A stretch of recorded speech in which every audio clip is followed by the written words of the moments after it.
Na wuni. Lafiya. Ya gajiya a gida. Lafiya ƙarar. Daman kai ne? Ban gane daman ni ne ba. Wallahi da na san kai da mun fito ba fi sabilla an banda ma iyana da wani abu. Ka dube ka fa. Ka ya ma aka barka daga bakin gate ma ka shigo. Kamar ya. Kuna harkar tsiya ne ai.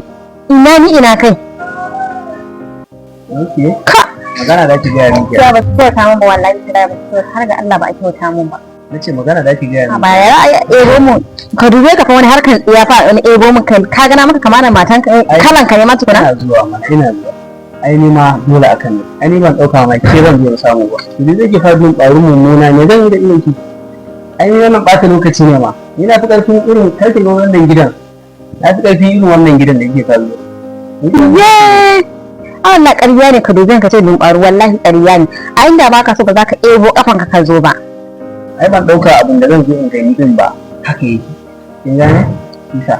Dan shi a cikin munanan bakin fi kowace mace muni. Kan bala'i to zai fi maka ka ebi wannan tsiyar kafafuwan kan ka koma inda ka fito saboda nan gidan wallahi babu sa'ar ka.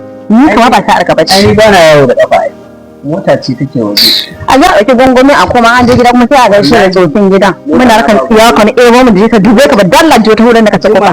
Ka ga na maka kan kama da kalan ka ne. Miliyan 50. Dalla ka wuce yara ka samu a tafiya isa gida.